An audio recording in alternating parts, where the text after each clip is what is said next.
Baik, selanjutnya kita akan masuk ke materi inti kita pada hari ini. Hadir tiga pembicara utama kita pada hari ini. Ada Bapak Dr. Andes Anwar Hafid MSI yang sudah bergabung bersama kita dari Komisi 2 DPR RI, kemudian ada Prof. Muhammad dari DKPP RI, dan ada Begawan Pemilu Republik Indonesia, guru pemilu kita semua, Profesor Ramlan Surbakti MA PhD. Kesempatan pertama saya persilahkan kepada Bapak Anwar Hafid MSI, anggota Komisi 2 DPR RI, dan juga beliau adalah Kapoksi dari Komisi 2 DPR RI yang khusus membidangi persoalan kepemiluan. Waktunya kami persilahkan, Pak Anwar, silakan.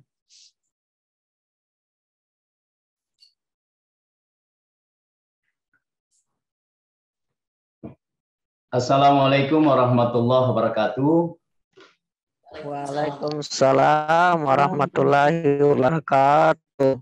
Selamat siang, salam sejahtera buat kita sekalian. Om Swastiastu, Namo Buddhaya, salam kebajikan. Pertama-tama yang saya cintai dan saya muliakan guru kita, Bapak Profesor Dr. Ramlan Surbakti, MA, PhD. Beliau ini saya termasuk salah seorang pengagum beliau, mengikuti sejak lama karena sejak saya masih pegawai negeri sampai kemudian saya beralih ke politisi.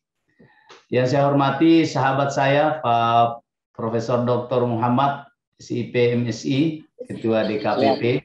Ini hampir setiap saat selalu sama-sama dengan beliau berbicara soal pemilu ini. Yang saya hormati Bapak Dekan Visip Unhas, Pak Prof. Dr. Armin Arsyad MSI. Saya juga alumni dari sana, Pak Prof. Yang saya hormati anggota KPU Bawaslu Provinsi Sulawesi Selatan, Ibu Misna M. Hatas, Pak Ketua Bawaslu Sulsel, Pak Laude Arumahi, dan tadi lagi di Luhut Timur. Saya memang lama tugas di Luhut Timur, Pak. Yang saya hormati dan saya banggakan Ketua KPU Kota Makassar, Adinda Pak Farid Suwajdi, moderator kita, Ibu Endang Sari, teman-teman para peserta webinar yang saya cintai dan saya muliakan. Pada kesempatan yang baik ini, izinkan saya mengajak kita semua bersyukur kehadirat Allah Subhanahu wa Ta'ala karena atas segala nikmatnya sehingga kita bisa bersama-sama sekalipun secara fisik tidak langsung bersentuhan, tapi tentu melalui teknologi ini kita bisa berkomunikasi tanpa mengurangi kualitas pertemuan kita pada hari ini. Salawat kepada baginda Nabi besar kita Muhammad Sallallahu Alaihi Wasallam. Bapak dan Ibu sekalian yang saya hormati, memang bicara soal pemilu dan kualitas demokrasi ini sampai hari ini tentu merupakan sebuah pembicaraan yang tidak akan selesai, ya. Kita akan terus memperbincangkan ini sepanjang negara ini ada tentunya, karena ini hal yang sangat penting. Kita membangun negara, salah satu tujuannya tentu kita semua bersepakat reformasi ini, bersepakat kita memilih jalan demokrasi untuk membangun bangsa dan negara yang kita cintai ini. Nah, kami khususnya saya di Komisi 2 bersama-sama dengan Pak Prof. Muhammad ini memang bicara soal pemilu ini sudah cukup lama, kami terus bergelut hampir setiap saat dan sampai hari ini juga kita belum sepakat pada sebuah waktu, persoalan waktu saja itu sampai berlama-lama kita, ya. Ini begitu rumitnya bicara soal demokrasi. Tapi inilah sebagaimana disampaikan oleh Pak Dekan, kemudian para pemantik yang sudah menyampaikan tadi, kita tentu akan terus optimis. Yang pertama, saya hanya ingin menyampaikan beberapa hal soal pemilu serentak dan kualitas demokrasi kita. Pemilu serentak ini memang sebuah pilihan kita dan kami di DPR RI sudah sepakat bersama-sama bahwa undang-undang pemilu dan undang-undang pilkada itu tidak ada revisi. Sekalipun beberapa sebetulnya fraksi fraksi di DPR RI pada saat tahun 2020 kemarin, 2019, mengusulkan untuk dilakukan revisi karena kita ingin memperbaiki kualitas demokrasi kita. Karena tentu kita semua juga sepakat bahwa untuk bisa menghadirkan sebuah demokrasi yang berkualitas itu beberapa variabel memang harus kita miliki sebagaimana yang disampaikan tadi oleh para pembicara pendahulu. Yang pertama soal aturan main. Aturan main ini tentu sangat penting. Ya. Kita tahu persis bahwa undang-undang pemilu kita, kemudian undang-undang pilkada yang sudah kita sepakati bersama-sama beberapa tahun yang lalu, 2016-2017, ini ternyata memang masih menyisahkan banyak persoalan. Ya. Kita ingin bahwa pemilu kita itu bisa benar-benar menghadirkan sebuah pemilu yang bisa menghadirkan partisipasi masyarakat, tidak hanya partisipasi dalam hal misalnya untuk memilih, tetapi tentu tadi disampaikan partisipasi masyarakat yang lebih luas dan terbuka untuk bisa mencalonkan diri. Ya.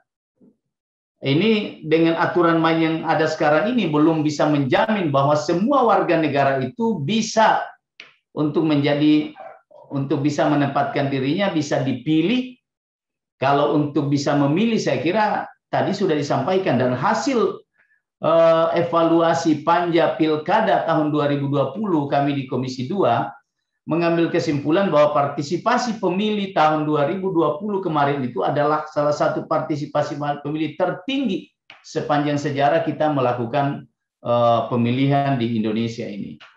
Tapi yang jadi persoalan adalah kesempatan untuk bisa dipilih. Nah, ini yang jadi persoalan. Kita sekarang ribut-ribut soal presiden threshold, misalnya kita ribut-ribut banyak kepala daerah banyak calon kepala daerah tidak bisa masuk karena persyaratan-persyaratan yang dibuat di dalam regulasi kita yang tidak memungkinkan orang bisa ikut dalam kontestasi tersebut. Nah, itu yang aturan main. Yang kedua tentu berkaitan dengan penyelenggara. Nah, pemilu ini kan terkait dengan penyelenggara. Kalau kita misalnya di sebuah kejuaraan sepak bola ataupun biasa dalam pesta perkawinan, kita ada panitia, ada penyelenggara. Ini juga perlu kita pikirkan, kita evaluasi, ya. Baik itu adalah KPU, kemudian pengawasan Bawaslu, termasuk misalnya baik di pusat maupun di daerah. Nah, penyelenggara ini saya di Komisi 2 kemarin kita bicara soal bagaimana sebetulnya independensi penyelenggara. Ini juga sangat penting, sangat menentukan kualitas demokrasi kita. Independensi ini tentu akan sangat berpengaruh sejauh mana penyelenggara ini bisa mandiri. Nah, contoh misalnya salah satunya, saya sering mengkritisi dan Pak Prof. Muhammad itu tahu betul kalau kami rapat kerja bersama membahas ini. Bagaimana saja soal penetapan hari H pemilu itu luar biasa. Padahal ini sudah diatur oleh undang-undang bahwa kewenangan menetapkan hari H pemilu itu adalah kewenangan KPU. Ya. Nah, itu satu misalnya. Nah, kemudian yang lain. Kemarin saya ingin sampaikan di forum ini, ketika KPU mengajukan anggaran kurang lebih hampir 90 triliun, itu justru menjadi bahan diskusi, ya, bahan diskusi kita di DPR. Bahkan pemerintah sendiri kaget. Nah, saya menyampaikan bahwa kalau kita ingin demokrasi kita ini lebih berkualitas, salah satu yang paling menunjang itu adalah sejauh mana profesionalisme penyelenggara ini tingkatkan. Nah, bicara profesionalisme itu tentu kita semua bersepakat bahwa yang menentukan juga sejauh mana amunisi tersedia dalam jumlah yang cukup. Nah, ini juga jadi dalam satu persoalan. Nah, kalau tadi disampaikan oleh anggota KPU bahwa jangan sampai kita soal anggaran, ya itu memang idealis yang hadir. Tapi kita juga harus realistis bahwa kenapa pemilu 2019 begitu banyak anggota kita yang korban, ya, penyelenggara pemilu yang korban, kurang lebih hampir 800 yang korban, ini tentu terkait salah satunya itu. Dan hari ini kita juga setengah mati merekrut para penyelenggara karena terkait dengan kesejahteraan itu. Nah, ini juga penting sebetulnya dalam rangka kita mewujudkan demokrasi, kualitas demokrasi kita melalui pintu pemilu ini. Nah, kemudian tadi juga disampaikan soal berkaitan dengan partai politik. Nah, saya melihat hari ini ya, partai politik ini sebenarnya sudah menjalankan fungsinya, ya. Sudah menjalankan fungsinya baik dalam hal sosialisasi kepada masyarakat, karena memang ini tanpa diminta pun partai politik pasti akan berusaha setiap saat, apalagi dengan semakin majunya partai politik kita hari ini, mereka luar biasa program-program yang dilakukan oleh masing-masing partai politik, bagaimana caranya memberi pendidikan itu. Nah, yang masih problem itu adalah bagaimana kita berusaha supaya kehadiran partai politik ini bisa memberi ruang yang sebesar-besarnya bagi masyarakat untuk ikut. Ya. Ini juga yang salah satu hal yang menjadi pertimbangan. Nah, kemudian selanjutnya yang perlu saya sangat sependapat tadi bahwa demokrasi kita ini memang masih demokrasi yang prosedural. Ya. Kita belum sampai pada substansi sesungguhnya. Maka yang perlu kita perbaiki saat ini adalah bagaimana supaya regulasi pemilu ini bisa kita perbaiki. Kemudian yang kedua, pembiayaan pemilu itu tidak boleh tanggung. Ya. Artinya bahwa negara ini kalau mau membangun demokrasi yang baik, maka negara harus memperhitungkan ini dengan sebaik-baiknya. Pemilu 2024 ini adalah taruhan buat kita. Taruhan buat kita untuk bisa melihat. Karena kita sudah semua sepakat 2024 nanti ketika pemilu dilakukan pada awal tahun 2024, kemudian pilkada di akhir tahun 2024 juga, maka ini adalah taruhan demokrasi kita. Saya tidak pernah meragukan, hari ini saya tidak meragukan kemampuan partisipasi masyarakat untuk ikut di dalam kontestasi ini. Karena saya punya keyakinan besar bahwa masyarakat ini sudah punya pemahaman yang sudah mulai meningkat dari evaluasi berbagai pihak. Kemudian tadi KPU juga melalui evaluasinya, terus juga Bawaslu tadi kita dengar evaluasinya, semua meningkat. Kemampuan animo masyarakat untuk ikut dalam partisipasi ini sudah meningkat dari tahun ke tahun. Nah, yang jadi problem hari ini adalah bagaimana kita menyiapkan penyelenggara, kemudian pengawasan, terutama wasitnya ini. Ya. Yang ketiga tantangan kita adalah tahun 2024 itu ada kurang lebih 270 pejabat sementara. Saya sangat sepakat tadi dengan apa yang disampaikan Ibu Misna, bahwa netralitas ASN ini sangat menentukan juga kualitas demokrasi kita. Kami di Komisi 2 sekarang sedang melakukan upaya revisi Undang-Undang ASN. Kemarin saya sempat ditanyakan, ada usulan dari ASN supaya ASN itu dicabut hak pilihnya. Saya bilang, mencabut hak pilih ASN itu bukan solusi. Kenapa bukan solusi? Karena ASN itu bisa saja tidak memberi suara, tapi dia punya keluarga dan sebagainya. Kalau saya sepakat bahwa untuk bisa menjadikan ASN itu mereka netral adalah dengan menjadikan pembina kepegawaian itu bukan pejabat politis, tetapi adalah pejabat karir. Dalam hal ini kalau di daerah itu adalah sekda, baik sekda kabupaten maupun sekda provinsi. Ini juga sangat penting. Netralitas ASN ini sangat berpengaruh bagi kualitas demokrasi kita. Nah, kemudian saya tadi melihat bahwa yang paling utama juga dalam kita menghadirkan demokrasi yang lebih berkualitas itu, bagaimana supaya profesionalisme penyelenggara ini benar-benar terjamin. Kemarin kita diskusi. Nanti tahun 2023 ada banyak penyelenggara yang berakhir masa jabatan.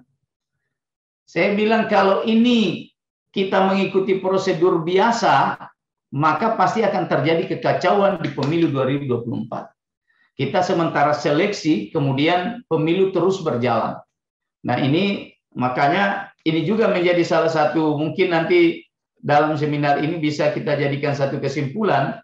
Saya sebenarnya sangat sependapat kalau para penyelenggara pemilu kita yang berakhir masa jabatan di 2023 itu, karena konsekuensi keserentakan ini, maka mereka harus dilanjutkan, diperpanjang masa jabatannya. Ya. Karena kalau kita dalam posisi itu kemudian melakukan rekrutmen lagi, maka ini akan menimbulkan kekacauan di tengah-tengah proses yang sedang berlangsung.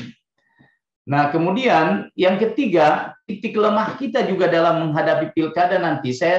Ini juga menjadi diskusi kita, Pak Prof, Pak Ramlan, ini diskusi kita di Komisi 2, kemudian Menteri Dalam Negeri, kemudian KPU dan Bawaslu. Soal waktu pemilu. KPU sudah mengusulkan tanggal 21 Februari. Pemerintah kemarin mengusulkan tanggal 15 Mei. Usulan KPU itu menurut saya itu adalah sebuah usulan yang sangat ideal sesungguhnya. Tapi inilah yang saya sampaikan tadi, independensi penyelenggara pemilu ini dipertaruhkan di sini. Ya. Kalau nanti ini masa sidang berikutnya kami akan masuk ini, menurut informasi di situ akan diputuskan apakah mengikuti KPU atau mengikuti pemerintah. Ini ujian kita, Pak, ujian kualitas demokrasi ini. Kalau sampai nanti KPU mengalah dan mengikuti jadwal pemerintah, maka saya menjadi pesimis soal kualitas demokrasi kita. Ya. Tapi kalau KPU tetap pada usulan yang sudah sangat ideal itu dilakukan di bulan Februari, maka saya punya optimisme yang besar bahwa kualitas demokrasi kita, pilkada, pemilu dan pilkada itu akan berjalan sesuai dengan harapan kita bersama. Karena kalau mengikuti apa yang disampaikan oleh pemerintah, kita bisa bayangkan bagaimana nanti repotnya para penyelenggara kita. Sehingga kemarin ada usulan panitia ad hoc itu harus dibuat dua. Berbeda dengan pemilu dan dengan pilkada. Kalau itu mengikuti saran pemerintah. Tapi saya sangat optimis dan mendukung sepenuhnya KPU kalau hari H pemilu itu mengikuti desain dari KPU. Karena KPU lah yang memiliki pengalaman yang sangat besar dan sangat banyak, dan KPU juga lah yang diberi amanah oleh undang-undang. Bagaimana mungkin orang yang memiliki amanah kemudian harus mengalah mengikuti saran misalnya, karena saran itu kan dari Komisi 2 dan saran dari pemerintah.